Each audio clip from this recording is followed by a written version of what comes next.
Question है long में। I believe that the civilization India has evolved is not repeated in the world. What does Gandhi mean this statement? Do you subscribe to this views? यानी ये सारे questions आपको बनाने होंगे किससे? खुद से, और नहीं तो फिर अगर नहीं बनेगा, क्योंकि आपको जो समरी लिखवाया गया है वो चैप्टर का एक कंटेंट ही है, पूरा सार, उसी से समरी से आप जितने भी क्वेश्चंस हैं उसको एनालाइज करके बना सकते हैं, नहीं तो आपको ट्रिक भी सिखाया जाएगा। क्वेश्चन को पढ़ने के बाद अगर इसे समझ में आ जाता है तो आप आसानी से बना लीजिएगा, क्योंकि चैप्टर का एक्सप्लेनेशन 1 बाय 1 लाइन दिया गया है और बहुत अच्छे से दिया गया है। ओके, चैप्टर का सॉल्यूशन।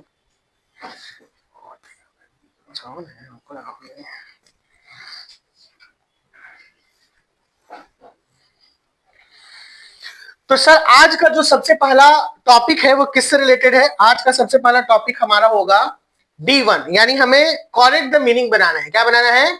Correct the meaning. चलिए ना सर बनाते हैं करेक्ट द मीनिंग।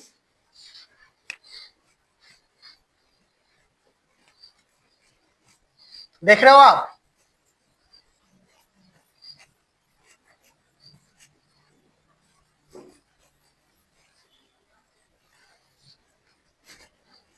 चलिए मिलाते चलिएगा।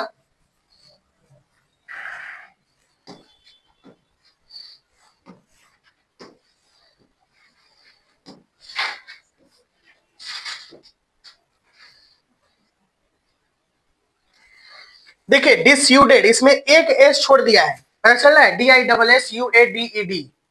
जिनका जिनका सही है टिक लगाइए।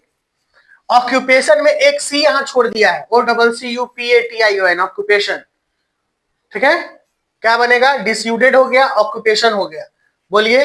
वोटरीज में यहाँ पे ए छोड़ दिया है, VOTARIES।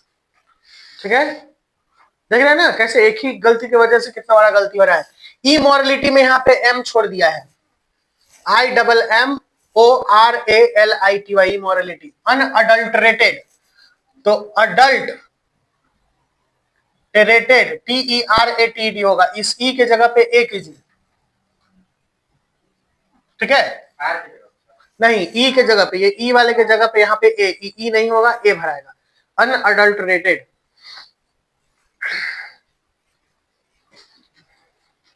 ठीक है, सही है।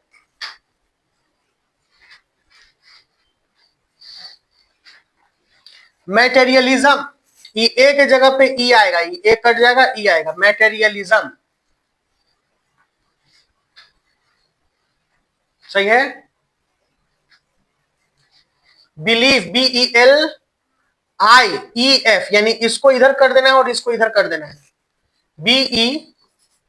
BELIEF होता है बिलीफ। मैडनिंग में एक डी और जोड़ देना है और ई लगा देना है। मैडनिंग, MADDENING, देखिए वही है ना? ठीक है, MADDENING, मैडनिंग। सबका सही हो गया। अगले पे आइए, इनग्रेव, ENGREVE, वही है ना? ENGR, इनग्रेव सही है जी, ई नहीं लगेगा, या ENGRA भी ई होगा? हाँ ये सही है। ठीक है, इनग्रेव, ENGRAVE, इनग्रेव।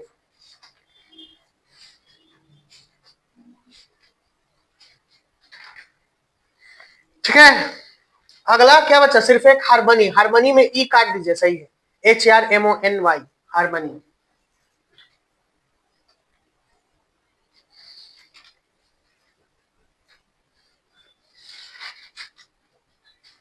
बोलिए ना, कोई दिक्कत क्या? आगे ये दूसरे नंबर प्रश्न पे, T2। रीजन को हम लोग क्या लिखेंगे? Cause of, a power of thought. Thinking को पहले रीजन को क्या लिखे? काउज ऑफ और पावर ऑफ थाउट। यानी इसका दो मीनिंग हम लोग को लिखना है अकॉर्डिंग टू द चैप्टर। क्या है? काउज ऑफ, सब लिखते जाइए, power of thought, thinking, come to conclusion और intelligent, wants, need, scarcity, ruin, destroy या डिस्ट्रक्शन, डीके, कॉपी, रिप्रोडक्शन या इमिटेट। अगर आप लोग कुछ अलग लिखे हैं तो वो भी हमें बताइए। अगर कुछ आप लोग अलग लिखे हैं तो वो भी बताइएगा, मैं जानूंगा कि क्या है। क्या लिखी थी अलग में? काउज और लॉजिक रीजन का लिखी थी, ठीक है ठीक है, ये भी सब लिख लो, ठीक।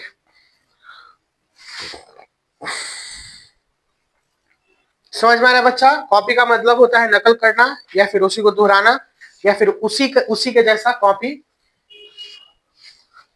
रिप्रोडक्शन का भी मतलब वही होता है, इमिटेट का भी मतलब वही होता है। रून का मतलब बर्बाद करना, डिस्ट्रॉय का मतलब बर्बाद करना, डिस्ट्रक्शन का मतलब बर्बाद करना, डीके का मतलब बर्बाद करना, खराब होना। हो गया कंप्लीट? बन गया? बनाओ बनाओ बनाओ, बन गया? चलिए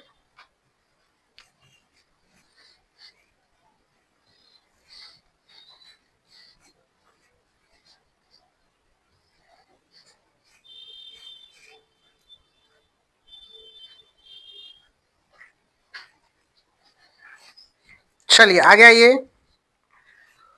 देखिए अगले पे है आपका नाउन से मैंने बताया था कि ऑब्जेक्ट नाउन बनाना है। कन्वर्ट का कन्वर्जन, परफॉर्म का परफॉर्मेंस, डिफाइन का डेफिनेशन, प्लीज का प्लेजर, एजुकेट का एजुकेशन, ऑब्जर्व का ऑब्जर्वेशन।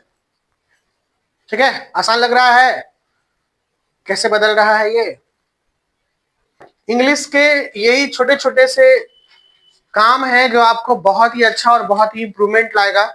हर एक चीजों में आप नाउन को समझ पाइएगा, वर्ब को समझ पाइएगा, ईरर को समझ पाइएगा, गलतियों को। तो चैप्टर का कंटेंट बहुत जरूरी है।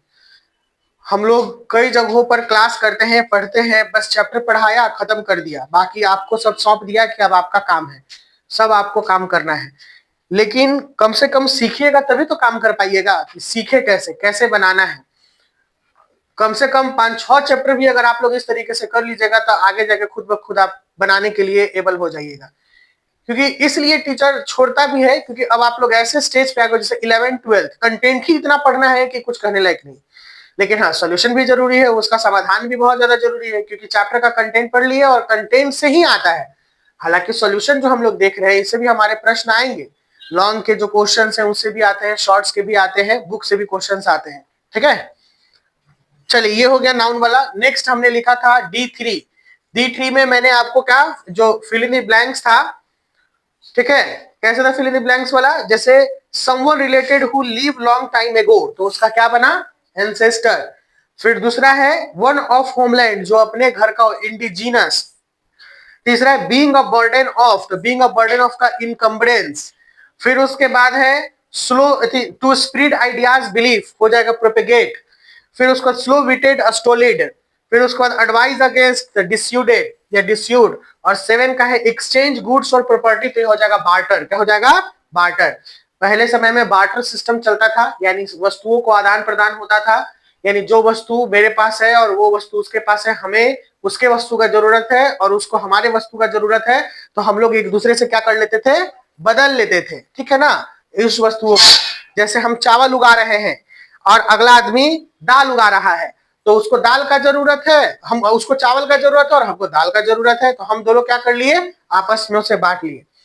बचपन में आप लोग बहुत बार देखे होंगे कि आता था बेचने वाला, कुछ ही बेचने वाला आता था, सोन पापड़ी, ठीक है ना, टन टन बजाते, सोन पापड़ी ले लो, सोन पापड़ी ले लो। कोई लड़कन समन दौड़ के भाग जाता था, दौड़ के सोन पापड़ी वाला के पास। तो क्या, तो सोन पापड़ी सामान के बदले सोन पापड़ी देता था। आप कॉपी ले ले चल जाइए, किताब ले दीजिएगा, उतनी मनी आपको कागज में सोन पापड़ी। अब बहुत अच्छा लगता था वो खाने में, हम लोग खूब दौड़ल दौड़ल उसके पीछे इंतजार करते थे कि वो कब आएगा।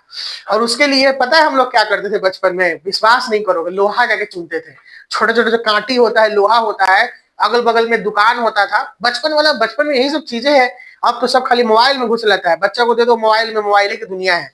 लेकिन वो जो बचपन था वो अलग था, वो बड़ा गजब का बचपन था। शायद आप लोग भी उसे बिताए होंगे। अभी इतना जनरेशन गैप नहीं हुआ है और अभी भी कई बच्चे लोग बिताते हैं जो गरीब घर के, जिनके पास मम्मी पापा मोबाइल नहीं दे रहे हैं। अब जो बड़का फ्लैट में रह रहा है, अमीरियत घर है, बचपने से उसको हाथ में मोबाइल मिल गया, बड़ा बड़ा टीवी लगा हुआ है, सारे खेल खेल के साधन इंडोर है, इंडोर गेम जो घर के अंदर वाला। लेकिन जिसके घर में ये सुविधाएं नहीं है, मोबाइल नहीं, उनके पापा गरीब है, काम करते, तो उनका बच्चा अभी भी यही कर रहा है। यानी जनरेशन गैप नहीं है। और ये हम लोग भी किए हैं। हम लोग खुद दौड़ दौड़ के कॉपी किताब, यहाँ तक कि इतना उसका नशा चढ़ जाता था कि नया नया कॉपी उसको ले जाके दे देते थे। तनी मनी बच्चन है, नया कॉपी ले जाके दे दिया, वो सोन पापड़ी दिया, खूब खुश, खूब खाते आए। पैसा से भी देता था, लेकिन हाँ ये दिन याद है कि लोहा चुनते थे हम लोग जाके, काटी तो टूटल फूटल लोहा जमा कर लेते थे, एक एक प्लास्टिक, और उसको ले जाके देते थे, और जब वो पूरा भर भर के देता था, लोहा के इथी पे भर भर के देता था, बहुत अच्छा है। तो वो सिस्टम ही कहलाया बार्टर सिस्टम। हम उसको लोहा दिए, हमको सोन पापड़ी दिया, क्योंकि उसके लिए लोहा जरूरी था और हमारे लिए सोन पापड़ी जरूरी था, हमने सामान का अदला बदली कर लिया। ठीक है, तो ये हो गया, ये बार्टर सिस्टम हो गया। अगले प्रश्न में मैंने क्या दिया था आपको, देखिएगा, हाँ क्या था, फिल इन द ब्लैंक्स। देखिए शायद एक्सरसाइज 2 था क्या, Pragya writing is not very eligible. देखिए अगला फिल इन द ब्लैंक से पूरा बनाइएगा, नहीं तो फिर गड़बड़ा जाएगा। प्रज्ञा, तो हम वहां पे भर के रखे हैं आपके लिए, लिखिएगा आप लोग पूरा, Pragya writing is not very eligible. दूसरा, the police could not control the maddening crowd, यानी पागल भीड़ को पुलिस कंट्रोल नहीं कर पाई। प्रज्ञा का राइटिंग सुंदर, इज नॉट वेरी एलिजिबल, यानी ठीक नहीं है, यानी उसको सही के लायक नहीं है वो। We are in danger of bartering away the permanent goods of a momentary pleasure, हम लोग आदान प्रदान के सिस्टम को अब खतरे में जा रहा है, जो पुरानी सभ्यता है, क्योंकि अब इसकी जरूरत नहीं पड़ती है, क्योंकि इसके बदले आ गया है पैसा, रुपया। ठीक है ना, पैसा पैसा करती है क्यों, पैसे पे तू मरती है, ऐसे गाना था ना वो, किसका गाना था, अक्षय कुमार का। सलमान खान भी बोला है, लड़की के पीछे भागोगे लड़की तुमसे भाग जाएगी, पैसे के पीछे भागेगी, तुम पैसा के पीछे भागोगे लड़की तुम्हारे पीछे भागेगी। बताओ कितना गुण है पैसा में, सब काम पैसे से होता है। हाँ सलमान खान, हाँ तुम नहीं सुने हो, सलमान खान वांटेड मूवी में बोला है, वांटेड मूवी देखे हो, किसी मूवी में तो बोला है, लेकिन सलमान खान का ही डायलॉग, शायद उसी में बोला है, वांटेड में ही बोला है, अच्छा मूवी है। अगला है, अगला क्वेश्चन है, Gandhi ji always believe in simple living, Gandhi ji का हमेशा विश्वास था साधारण जिंदगी जीने में। और Amandeep dash was quite logical, यानी Amandeep thinking was quite logical, यानी अमनदीप का सोच कुछ लॉजिकल है, यानी तर्क वाला है। लॉजिकल का मतलब होता है तर्क शास्त्र या तर्कीय, जिसके ऊपर सोचा जा सकता है। ठीक है, अगले पे आइए, फ्रेजेज है D4, फ्रेजेस मैंने दिया था बनाने के लिए, तो फ्रेजेस देखिए लिखा हुआ है, सेटिस्फाइड विद से फ्रेज बनाना था, तो we can not satisfied with what we have. फिर उसके बाद इज नॉट सुटेड से बनाना था, तो western civilization is not suited to Indian people. फिर उसके बाद बिलीव इन से बनाना था, Indian civilization believe in self denial. फिर उसके बाद क्लिंग टू से बनाना था, you can not cling to a weak of branch of a tree. और फिर उसके बाद इन वेन से बनाना था, my search for wealth was in vain. बनाइए, चलो बना लो, जल्दी बनाओ। महात्मा गांधी का जन्म कब हुआ है, 2 अक्टूबर 1947 को जन्म हुआ है। गड़बड़ा रहे हो तुम, बोले श्यामली बोल रही थी 2 अक्टूबर, तो सही बोली आगे, अब सही पकड़े हो, 2 अक्टूबर 1869। मरे कब थे गांधी जी, जनवरी में मरे थे। कौन जनवरी को मरे थे,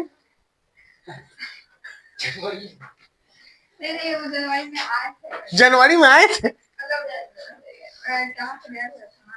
साउथ अफ्रीका कहीं गए हुए थे गांधी। पूरा चैप्टर खत्म हो गया, तुम लोग अभी जन्म और मृत्यु में कंफ्यूजन हो रहे हैं। जा, इसका टेस्ट होने वाला है अगले सप्ताह में, कैसे काम चलेगा। 31 जनवरी 1947 को ही मरे थे, 1948 को मरे थे, गेस कीजिए, 1947 में मर गए। तो जब 31 जनवरी 1947 में मरे, तो 15 अगस्त 1947 को आजादी कौन दिलाया, गांधी जी के भूतवा आयल था का, 1948 में मरे थे, 31 जनवरी 1948।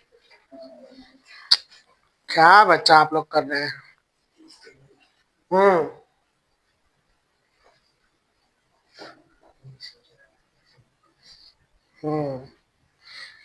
गांधी जी को मारने वाले शख्स का नाम क्या है, नाथूराम गोडसे।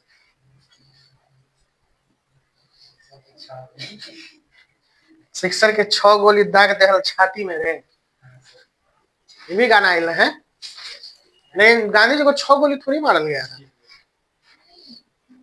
6 गोली नहीं मारल गया था? 6 गोली काहे ला मारे? बेचारा बूढ़े तो ऐसे हो गए थे तब। इंदिरा गांधी को तो स्टेन गन से लगता है भून दिया था। हाँ, काहे कि उनके बॉडी गार्ड है, वो सबके पास स्टेन गन रहता है, एक के बाद निकलने लगता है। वो हो गया, AK-47 हो गया। AK-47 आम आदमी को बैन है, आम आदमी नहीं रख सकता है। आम आदमी जब रख लिया तो वो बन जाएगा टेररिस्ट।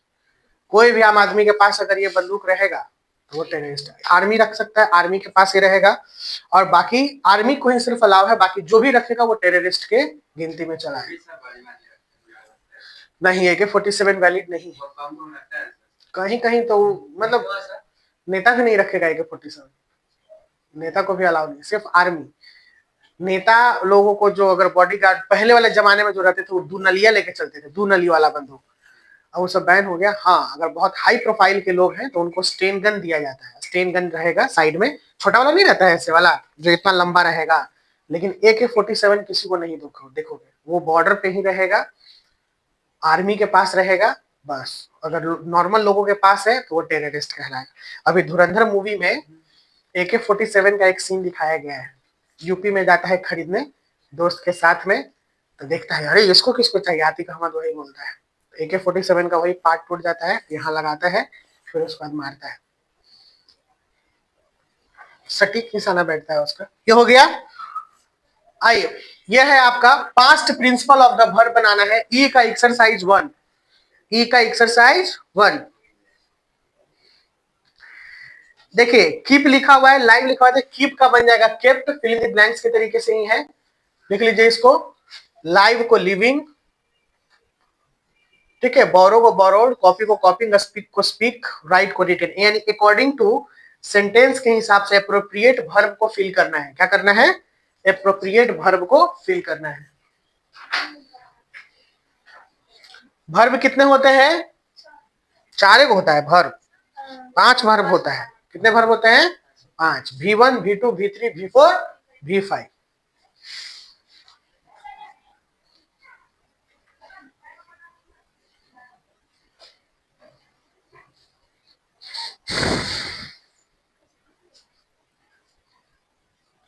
अब कल के क्लास में आप लोगों को MCQ प्रैक्टिस करा देंगे, ठीक है, इसी चैप्टर से।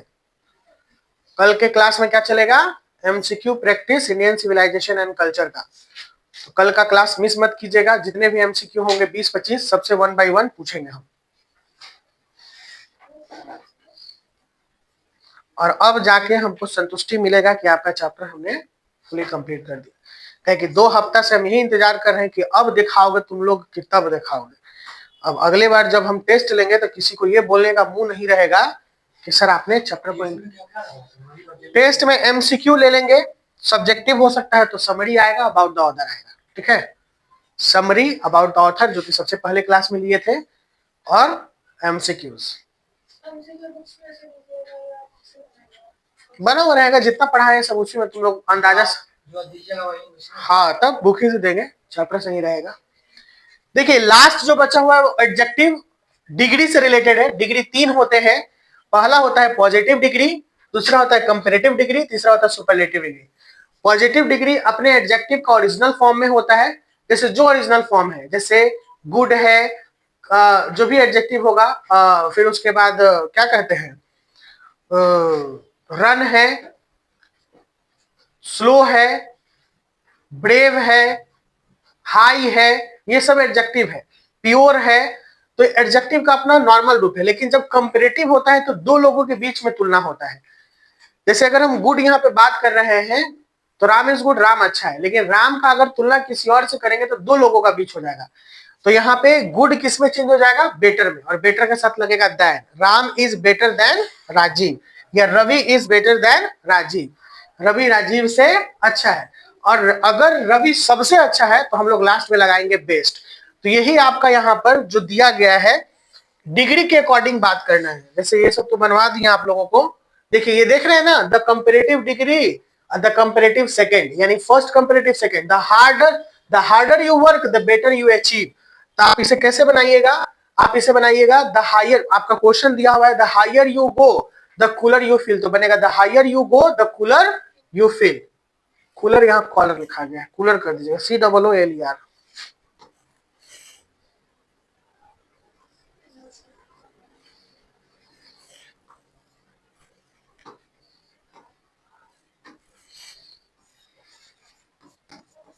ठीक है, और एक कूलर यहाँ।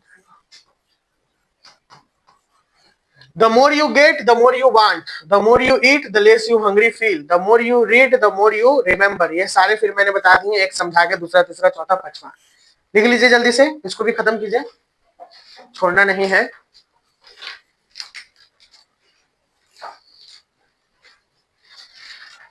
सबसे लास्ट में है, जो जो नहीं लिखे हैं लिख लीजिए इसे।